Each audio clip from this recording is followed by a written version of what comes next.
This is WWE superstar Drew McIntyre, and you're listening to the WWE Podcast. The champ is the one that everybody wants, me. Let's go to WrestleMania. Claymore! Austin 316 says I just whipped your ass. This is my iron. You're gonna acknowledge me.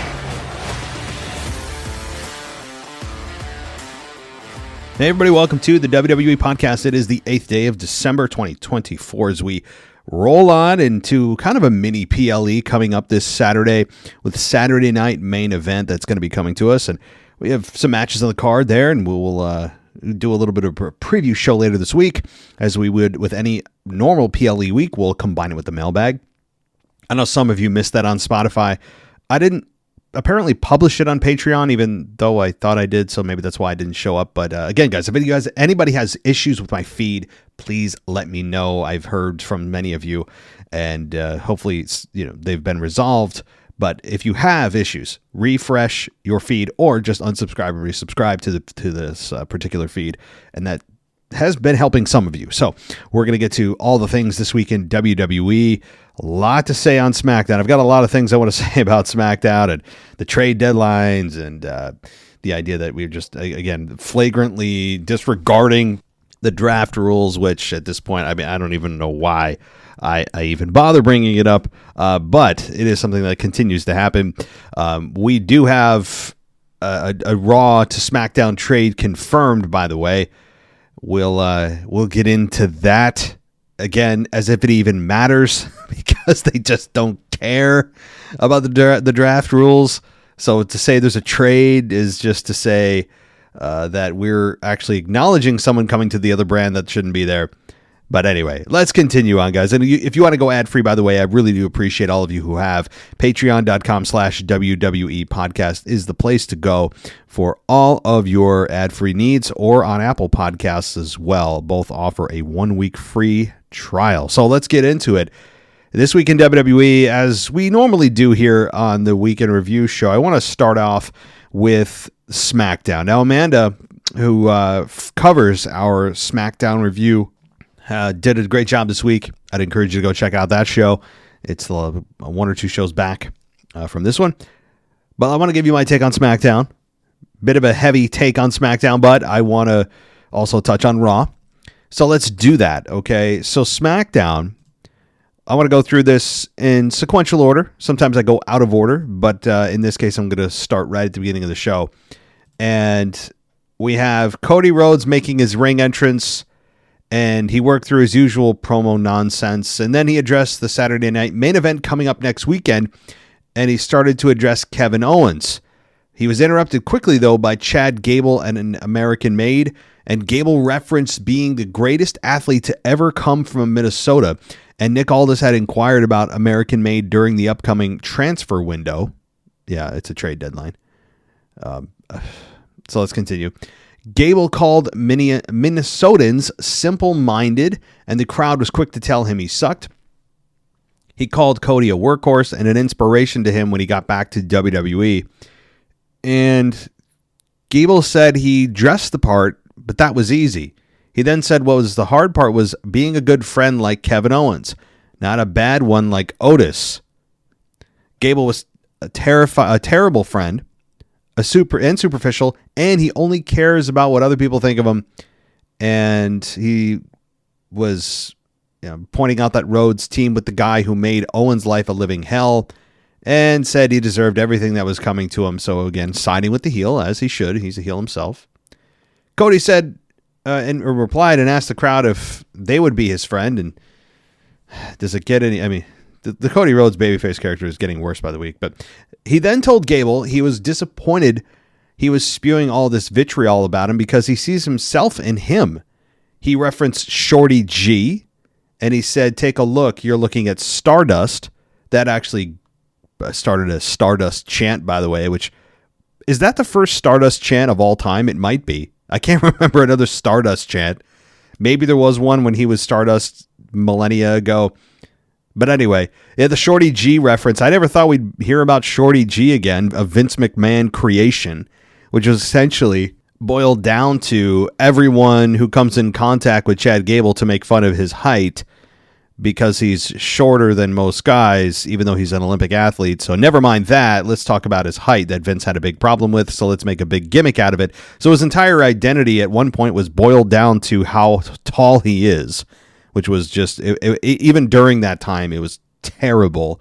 Yet we all knew how good he was in the ring. And obviously he's found himself and he worked through that. But so anyway, Cody said he knew what he was going through and he probably figured he had nothing to lose. But he was wrong because what happens when he fails again? He questioned whether he would turn on Brutus or Ivy Nile when he failed again because he couldn't take the pressure of another failure. Gable told him to shut up and he said he'd whoop his ass if he wasn't wearing a suit. And Cody replied that he knew Gable was there to see Nick Aldis, but when he was there, he should lace up his boots and ask if he could face him one-on-one later tonight. He then said that he had Kevin Owens on his mind, and that was bad news for him. Cole then addressed the trade window and said the GMs from all three brands were working on moving people around. So, again, this trade window, we've been seeing trades and crossovers since the draft began. So for them to say that there's suddenly transfers going on, I mean, at least they're making it official. So this isn't the worst case scenario. I'm the only one that seems to care about the draft integrity rule and the integrity of the rules because it makes things so much better when you actually adhere to them and it doesn't insult the intelligence of fans. But we've been seeing this crossover since literally the draft began, that they just can't help themselves with people on shows they shouldn't be at and no one seems to care, or on the rare occasion they do, there's no penalty. Yeah, on and on. But at least they're doing this, okay? I will give them credit for all the choices they could have here. The option of having a transfer window to make it official that, okay, we're acknowledging they're quote-unquote on SmackDown and we're moving them to Raw. I think that is a positive. Now, what's going to be fun to me is if they do this transfer and we get some big moves like Seth Rollins on the same show as Roman Reigns, which hasn't happened in several years. That I'm looking forward to. All right. Now, John Cena, big names like that are probably not going to be eligible for transfer options or drafting or anything like that, nor should he be. John Cena can just kind of come and go as he please in his final year. CM Punk may or may not be either. I mean, we'll see. Big names like obviously The Rock. You won't probably hear any of those. Now, this isn't an official redraft. It's just kind of transferring those that are already in place. But it'll be interesting to see if this is more of a draft or more of a roster shakeup than it's leading to be. A transfer would just kind of lead you to believe it's an interim shakeup. But we'll wait and see how long or how many big moves are taking place here. So we then have Elektra Lopez, Tiffany Stratton, and Naomi in a triple threat for a United States Championship tournament match. Match was, I think, pretty decent. You got 7.5 minutes here with Tiffany Stratton getting the victory. Crowd really behind Tiffany here. Crowd really enjoyed her, and boy, when they have her cash in, I think it's going to be. I mean, she's going to be a babyface. Even if they try to turn her heel, it's not going to happen. I know she's still kind of assimilated with Nia Jax. People don't care because they all know at some point she's turning on Nia, and she'll cash in, or she could cash in on Raw. I mean, I guess she could if they really wanted that to happen. But I think she'll cash in on Nia. Everyone's waiting for it, and the crowd's going to be 100% behind her. It'll probably be, if I was to guess, likely at the Rumble, maybe Chamber, or at WrestleMania, but I don't think much past WrestleMania. We could easily have a cash in for Tiffany. And what I would do, and I keep saying this, but it's so effective and so simple to do, stop having her bring the briefcase everywhere she goes. It's not needed. The only time you need the briefcase is to cash in. But if you're having a regular match, why do you need to remind fans all the time that you are the Money in the Bank women's holder? Why? I know we all know you are, but again, I think it'll slowly fade out of the minds of fans if you stop bringing it to the ring. Fans may remember, oh yeah, she's like, why does everyone carry it everywhere? Every time, men and women do this. I think it's much more effective to put it out of the minds of fans. Because, again, number one, you only need it when you're cashing in. You're not cashing in if you're having a match against a non-champion. So you can have that happen. You can also have Tiffany cash in on the United States Women's Champion. Wouldn't that be something? What if Tiffany cashes in? You have Bayley win. She cashes in on Bayley, and she's the second ever women's champion, or the United States Women's Champion. That would be a hell of a twist where she doesn't cash in on the Women's WWE Championship, but rather the United States Championship. Possible. A twist, yes.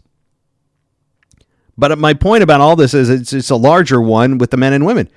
Stop putting it at the forefront of our minds. If you want this to be a surprise, which the cash-in, I think generally by nature should be, then come out with it more often than not without that damn briefcase.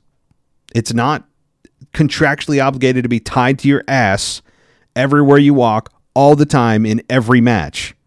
Its purpose is very specific in a very specific scenario when you feel like you have the champion in a vulnerable position. I'll get it out. And you can cash in and become champion. That's it.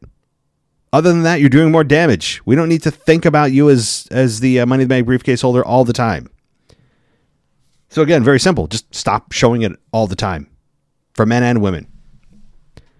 But Stratton, I think, did a nice job in this match. She does have the prettiest moonsault. She's definitely the future of the company. Is she going to have a run-in with Charlotte Flair? Probably, I would think. I still am of the belief that, Charlotte Flair will return at some point in her life.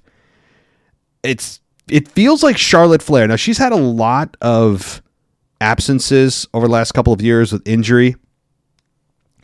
This one feels extra long. It feels like she's been gone for like 3 years. And I don't know what it is. And do I want her back? Yes. Do I want her back full time? No, I actually don't. I think that her in a more specialized role at this point in her career is more than adequate. If she wants to come back full time, fine. But she's also aging, like we all are. But she's at the age now. She's in her upper 30s. Your body's going to break down. It's going to take also longer to recover. Biology, guys. Physiology, rather. And I think it's something that needs to be taken into consideration. I don't need Charlotte working every house show. I don't need her working every SmackDown. But having her come out of the trees every month or two, I think it'd be fun. Having her on a consistent block of SmackDowns and go away for a little while. She could still be champion that way too. So anyway, I'm talking about stuff that had nothing to do with this week in WWE, but as I'm thinking about Tiffany Stratton in this match, again, she did a nice job. I think Naomi did as good of a job as she does, which is an occasional botch, and the rest is pretty smooth. And then Elektra Lopez, who they're trying to, I think, build up, although she didn't exactly shine too bright in this match. But it is a home crowd here for Tiffany, and that certainly helped. All right. Bianca versus Piper Niven. Boy, my God, is it good to see Bianca back in a singles role, even if it had to take, Jade to get injured. I don't care. I said that I don't care what it takes. Just have them break up. And we had not a breakup, but we have at least until Jade is back with the whodunit, which is many people thinking Naomi, many people thinking it's actually Bianca. I don't really know. I haven't given it too much thought. It is encouraging that they're going to put her in a singles program for once. So even upon Jade's return, I guess it's possible that Bianca and her don't go back into their tag team routine, that they just have Bianca and company try to solve the whodunit, even if it ends up being one of them. So anyway, Piper started out in control here, landed a running crossbody, and Bianca had her ribs taped from War Games and the attack by Green and Niven earlier in the night. And then we have, the finish. Niven managing to deliver a power bomb and get a near fall.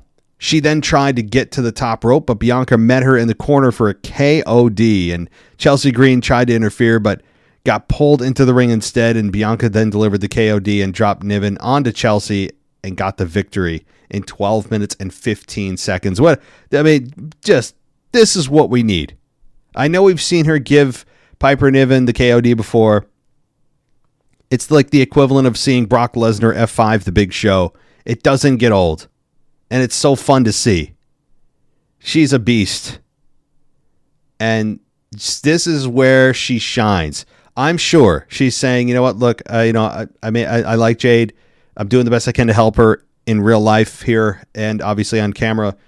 But god dang, it's good to see that I finally get an opportunity back where I belong in a singles role. She may not ever admit that out loud. I'm sure she's thinking it because we're all feeling it. She is born for a singles role. It's where she has had the most success, obviously. It's where she feels the most at home, obviously. And we all just kind of go, wow, yeah, boy, if we missed this. Please don't put her back in a tag team with Jade with the mean girl gimmick. Please. You know, at least that's how I feel. Maybe many of you love the Jade and Bianca run that they had. I absolutely thought it underperformed. And I mean, it's no secret. I thought it was horrific. And it was an experiment that I think we can call failed at this point because the fans, even when they're together, don't feel it. They may look similar, right, in skin tone, in muscular, a frame, and like that's kind of where the similarities stop is in physique and look. Like obviously they're both two black women, two very strong athletic black women, muscular black women. Like that's it. That's kind of where everything ends for them in terms of similarity. Bianca could smoke her in a promo, could run circles around her in the ring. Like everything else stops there. So like they've just got that one thing is a somewhat similar look. That's it. So if she ends up having a match with Bianca, if Bianca ends up being the one that attacked Jade, first of all, I would be fine with it because for twofold, that it would be number one, an exposure of Jade. And not that I'm trying to expose her or get her fired, but it would be like, hey, see, not everyone you bring in here that looks like $1 million can perform like $1 million. That's a very difficult find. And let's stop pretending that this experiment's working and give her time to get better, get to that level. Because I hope she can. It'll raise everybody. Everybody's game goes up when hers goes up. Jade's, that is. It will. And she could be the face of the women's division. If she's able to perform like Bianca, or even close, if Jade does, she could be the face of that women's division.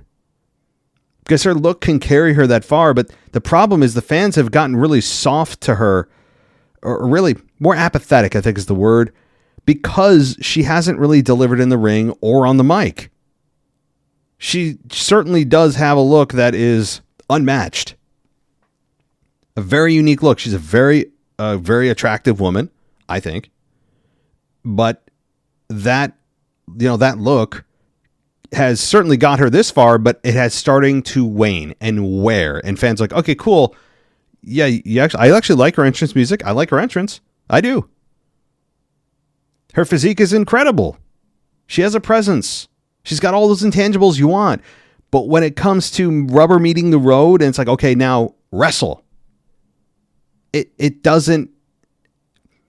She set such a high standard with her look that when her in-ring doesn't come anywhere close, it's that much more striking. And then if she gets in the ring with somebody like Bianca, she is going to be exposed even further. And I think that the company knows that. So hopefully whoever this is with Jade is somebody that Jade can actually work with and have that person make Jade look good. So, and it's not a 3-minute match, which I have a sneaking suspicion it will be when she gets into her singles run, that those singles matches are going to be very quick. So the fans, I think, could turn on her. Depending on who it is that actually attacked Jade when we get her back in however many months, 2 months, 3 months, we'll see. It's going to be interesting to see how the fans react to Jade. I think initially they'll be excited and then go, oh, that's right. You're the one that they got brought in from AEW. That has a really good look, but that's right. Yeah, you haven't really delivered in the ring yet. Oh, that's you. You haven't really delivered on the mic. We don't really understand who and what you are, even more importantly than in the ring. We don't know who you are. You're just this mean girl that likes to dress up and talk about how good you smell on Twitter. That's right. That's you. And I think it could backfire in a big way if they try to make Jade the babyface here. It seems like they are, but all right, let's go. We've got then a recap of the Women's War Games match. LA Knight comes out with Nakamura kneeling in the ring. He called Nakamura a joke of a U.S. champion, and he said he won with a cheap shot, and that makes him a cheap champion. He demanded a rematch for his title, and Nakamura was not responding. Knight said the only thing Nakamura has done in his face is spit mist, and he was putting his mist blockers on, so he put on some sunglasses. Kind of funny. But before he could enter the ring, Andrade comes out and said he had unfinished business with Nakamura, and before they could get very far, Knight and Andrade were attacked by Tama Tonga and Jacob Fatu. Nakamura teased misting them, but Solo called off the dogs, and Nakamura left. And then Solo ended up giving Samoan spikes to both Knight and Andrade. And then Solo said anybody who thinks the bloodline is weak or finished, he dared them to step up because the bloodline will lay them out every single time. And he said he was tired of not being taken seriously, and the people can laugh all they want, but he was still the tribal chief. Solo said he was still head of the table, and he still had the Ulafala, and he demanded Minneapolis acknowledge him, and obviously that did not happen. So this is an interesting attack. One that if you're an LA Knight fan is actually encouraging. He essentially gets elevated in his program here. Yes, he's no longer U.S. champion if you're an LA Knight fan and you're maybe tracking him to a possible world title. This is a positive step in that direction because LA Knight is now into a even more important program than he was even as U.S. champion, because he's no longer in the Andrade camp or messing with the LWO or whatever. He's no longer, in those circles. Sure, he could and probably will lose a rematch with Nakamura. That will happen. That'll happen, and they got to finish that up, and LA Knight will lose. But this is a sign that he's moving on to the bloodline after. So I'm encouraged by this, even though he lost the U.S. title and he was beaten down this week. This tells me he's moving on to hopefully bigger things. I don't know about better yet, but seems bigger. Bigger isn't always better because it depends on how it's executed and what the follow-up is and what the ultimate goal is for that particular person. So, all right. Now we get to a really weird segment on SmackDown. One that I know is getting a lot of attention, and I think it's generally a good thing here, a good segment, because I've never seen an interview be done from a rental car, which Kevin Owens made it really, really clear that it was just a rental, which is just, that's so Kevin Owens. I love it. He appeared on video from a car, okay? He complained about having to travel to Minneapolis for a Michael Cole interview, and he said he's not going into the arena. He told Cole to find him in his car or don't, because he doesn't even really care. So that was the setup. Now, I know we had a DIY match. We'll get to that in a minute. So Michael Cole leaves, and we then have Cole and Owens in the car. Cole complained about not being in the building. Owens said he was tired of being told he couldn't come to the building, and now he wanted someone to come outside with him. And he said he wanted to give him an unbiased interview, and Owens called him a Cody Rhodes fanboy. And Cole said that wasn't fair. They've known each other for 10 years. Owens said he can't believe he doesn't see it the way he does. And Owens said that he's sick and tired of everything being about Cody Rhodes. His image is everywhere. He's got 3 pyros during his entrance, which was really funny to point out. He betrayed him on top of everything. And Cole replied that Sami Zayn and the Usos both thought it was a good idea to help Roman. And Owens said he didn't care what they thought. And he said that Cole doesn't have any friends, so he doesn't understand betrayal. So it's interesting that Sammy was brought up. He said he'll talk to him. He didn't really go into specifics about what he's going to say to Sammy, but Sammy is definitely the most interesting element here. But Owens said Cole doesn't have any friends, and so he doesn't understand betrayal. Cole replied that he had some advice for Owens and told him to look in a mirror because this was what it was all about. and told him to get out of my rental car. He then told Cole one more time, he said, Cole. And then he looked back, and when he looked back, Owens closed the window in his face. Just hit the button, and it was, Owens, even as a heel. Yeah, I mean, he's just, it's a number one, grade A Kevin Owens. That's what we're getting here.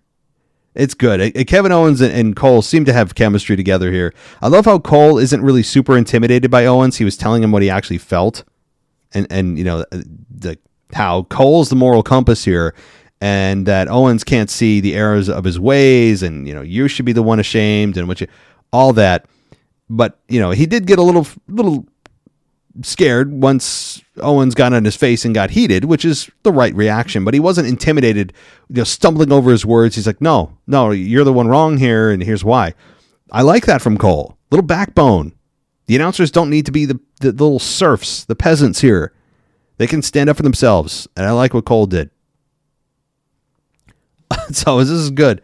Now, the one issue I had with this, and otherwise I thought it was a good segment and funny segment, and also a very, I think, a segment that told us about maybe where Kevin Owens is going and what's in his head, and maybe a potential Sami Zayn reuniting, and maybe Sami goes to the dark side.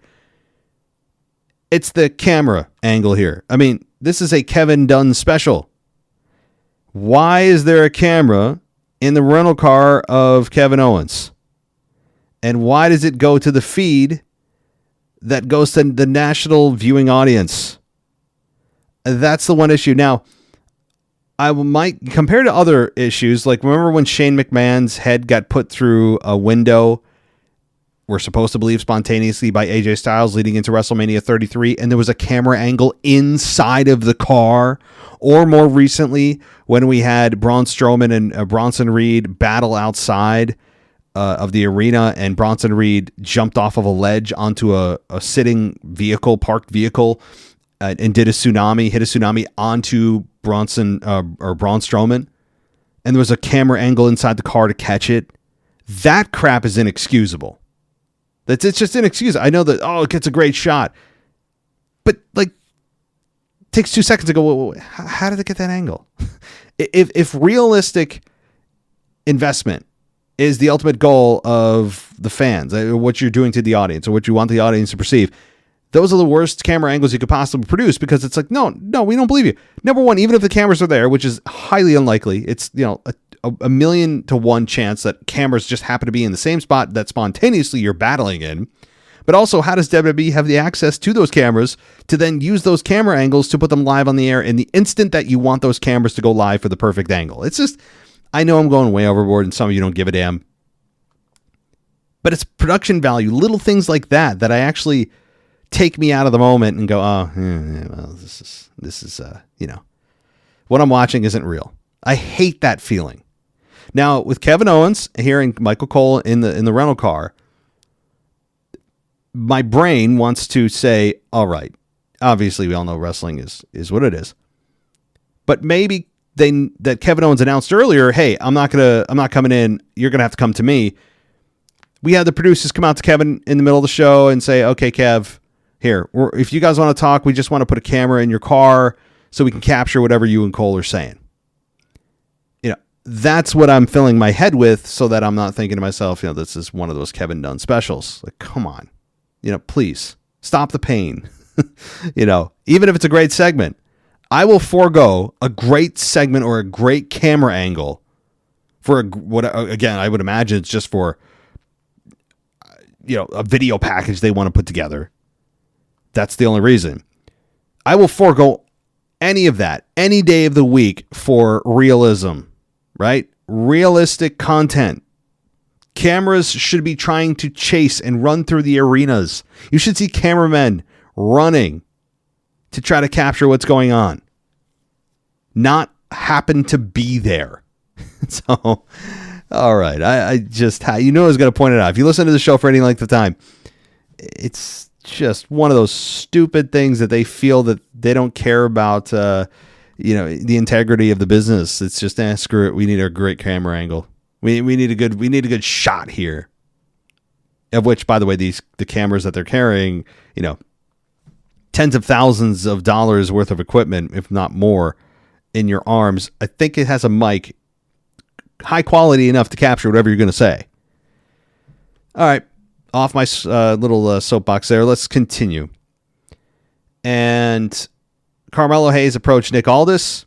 He was speaking to Gunther. Yes, he was speaking to Gunther. Melo asked Aldis what he was doing about the transfer window, because if Melo wasn't a priority on SmackDown, then Monday Night Melo on Netflix sounded fine to him.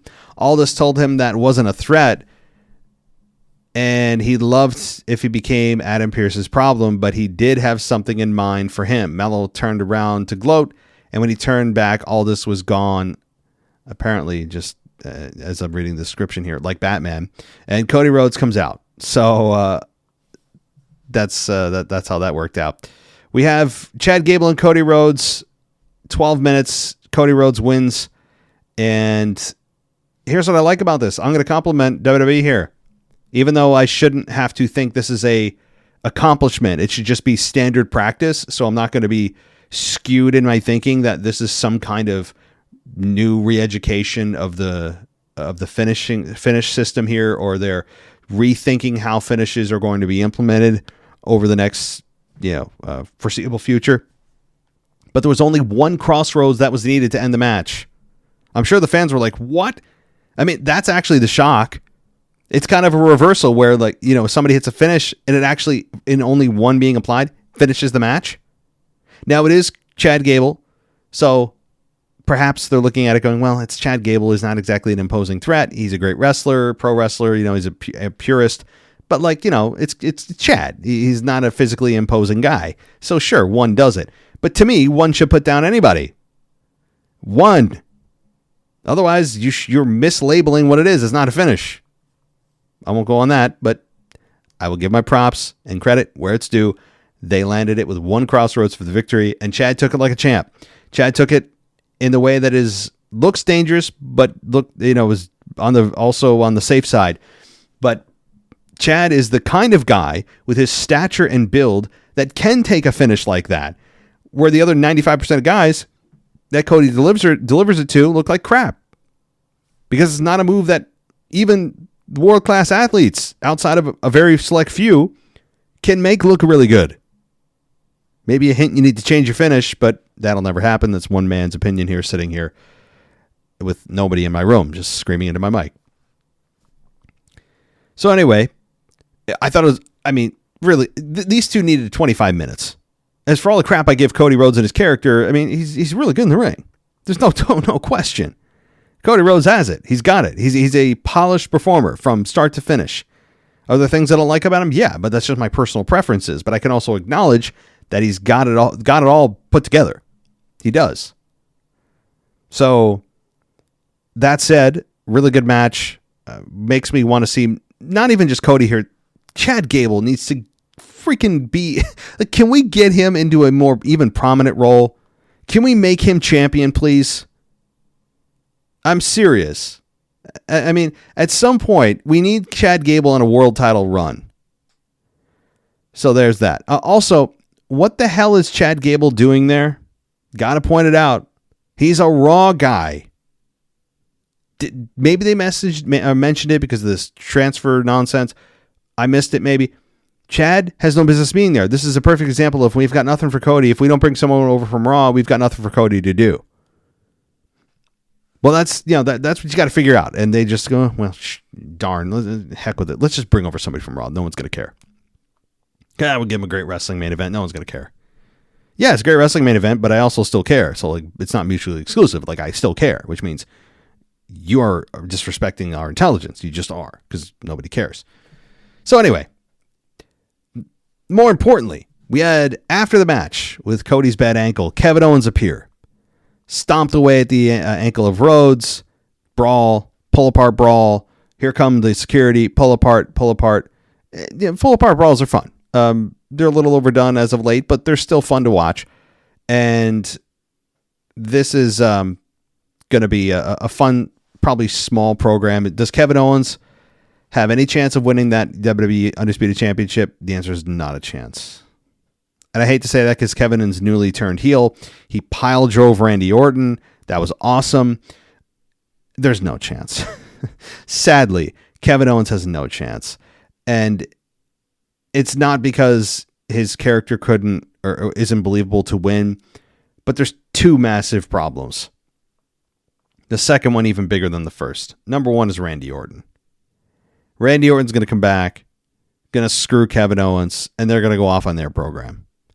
So, not that they'll make it look like Cody needs help, but maybe Kevin does something nefarious, low blow, in desperation. They're both collapsed in the ring. Kevin Owens looks like he could, get a cheap victory. Wham! Here comes Randy Orton, RKO, and he gets his revenge, and they go off to brawl until Rumble in February, something like that. That's number one, is Randy Orton wouldn't allow it. Number two, even bigger of a problem, is that Cody is not losing that belt until at least The Rock faces him for it. And even when The Rock faces him for it, I don't know if The Rock is going to beat Cody Rhodes, depending on the circumstances and why they're, the build up to it, why they're going to battle now. Where is it? Is it WrestleMania?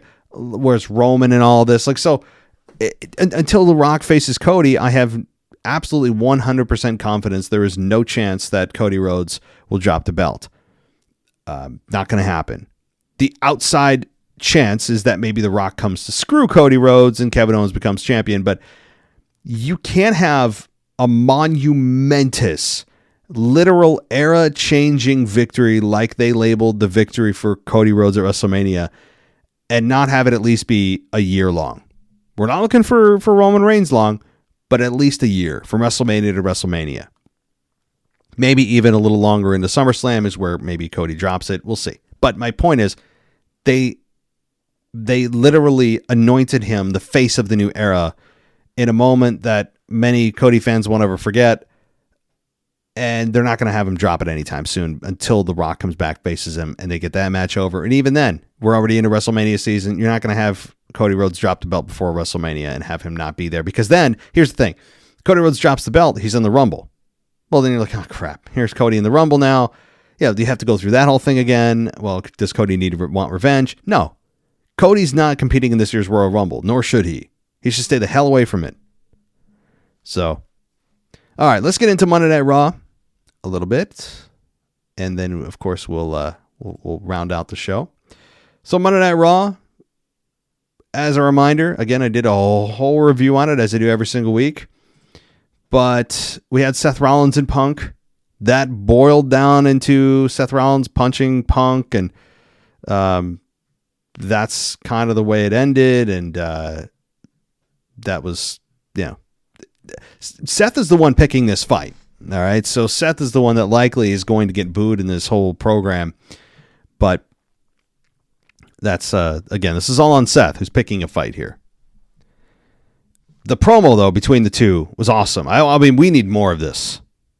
We need more of this between Punk and Rollins. We got fire last week. I think there's more there, even more than what we saw. And Punk saying, "I don't even think about you while you're obsessing about me. I don't even. You don't even cross my mind." It's a great line. All right, matches then start. Io Sky and Kairi Sane versus Liv Morgan and Raquel Rodriguez. Liv and Raquel beat Io and Kairi in about 5.5 minutes. And that's when Rhea Ripley comes out after the match. And Rodriguez kicks Ripley and then ran her eye into the edge of the broadcast table, as you remember. And we then have Gunther, who's being interviewed, and he said that he doesn't owe Balor anything. And yeah, which is fine. I mean, I don't want Gunther saying, hey, he needs help or whatever. No, I mean, Gunther is a solo act right now, and he should be. Dakota Kai versus Katana Chance versus Shayna Baszler in a women's IC title tournament match. 7 minutes, Dakota Kai beats Katana and Shayna. And then we have the New Day segment, which has so many people talking. I went over it in depth on Monday night. Overall, I finally landed on good segment. I'm on board. I don't want to call it great because the follow-up and the ultimate payoff is where you judge the whole story from start to finish. You have me. It's surprising, and I feel like they're swerving us just to swerve us at times, but I'm intrigued because does Big E come out of retirement? Is it at the Rumble to surprise them both? I think that's a very good spot to do it. Does Kofi eventually turn on Xavier, or does Xavier eventually turn on Kofi? I like that more because to me, Xavier is the star that we have not seen his full potential yet. At the same time, though, Kofi's heel character is something we haven't seen either. A character that I would love to explore more. So before either Kofi or Xavier turn on one another, it's inevitable, I think, that one of them does. And sure, they may go on even a world title, a WWE tag team title a run. And I actually don't mind that.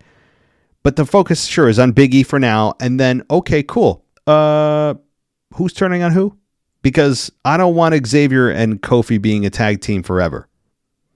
But what they said to Big E here, particularly Kofi's line about "you broke your neck, so what," was awesome. I can't believe I'm saying awesome for something Kofi Kingston said. I don't think I've ever said that. Xavier just excels on the mic here. They're going with the story that, you left us, you chose this life over us. It completely just pushing aside that he even has, who cares? You had a broken neck. Oh, big deal. I mean, it's like, okay, Mrs. Lincoln, other than your husband being shot, how was the play? Like, it's like, well, wait a minute. Like, I don't even care. Like, that obviously is the one thing that should be talked about, right? Same thing here. Great stuff. I really, really enjoyed the breakdown. And Big E for his seemingly authentic, facials and body language towards both Kofi and Xavier. With this breakup, it was a divorce live on air, and it was fun to watch, emotional. Even if you hate the group like myself, you can acknowledge at the same time that these three men had a bond on air, and it's being severed on air. Of course, in real life, I don't think it is, but at least on camera, if you get invested in the story or allow yourself to be, it was emotional. So we'll see. We'll see what happens. Big E coming out of retirement. It seems that way.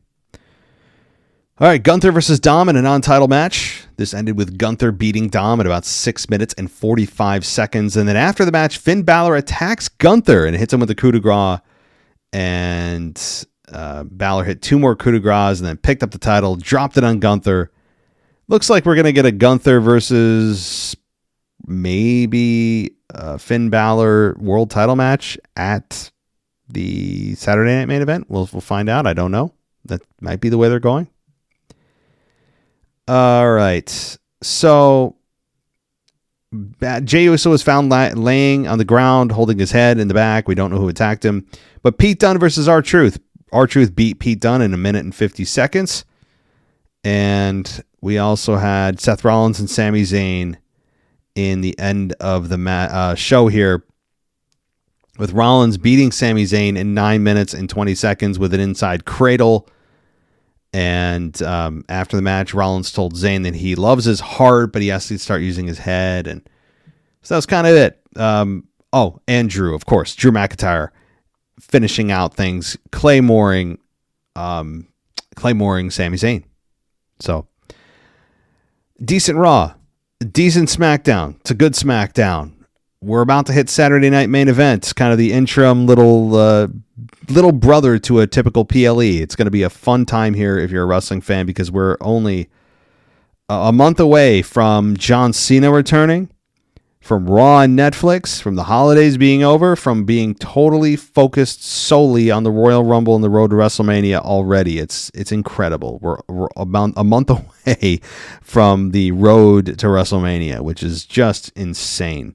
So we're about to kick it into full gear if you're a wrestling fan. And I'd invite you along that road to join us on the WWE podcast here as we pump out content about 5 days a week. We are giving you guys exclusive shows. If you're on the Patreon side of things, we'll be pumping out another After Dark show this coming Wednesday, and even a main event show coming to you in a week or so as well, with a new host. SmackDown reviewed, Raw reviewed. We got the mailbag and your, I guess, prediction show we'll do on Friday for the Saturday night main event show.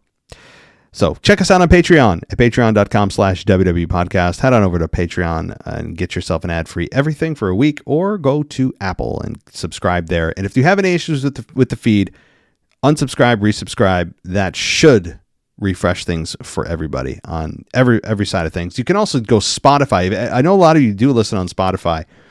You can go ad-free there. So that is linked to my Patreon feed. So go to Spotify and sign up there if you're interested for an ad-free experience. So, all right, everybody. Thanks so much for joining me. I'll be back on Tuesday with your Raw review. Until then, take care. Thanks for listening to the WWE Podcast. Don't forget to subscribe on your favorite podcast app so you don't miss a show, or head to WWEpodcast.com. And for all of these shows ad-free, head over to patreon.com/WWE Podcast. Until then, we'll see you next time.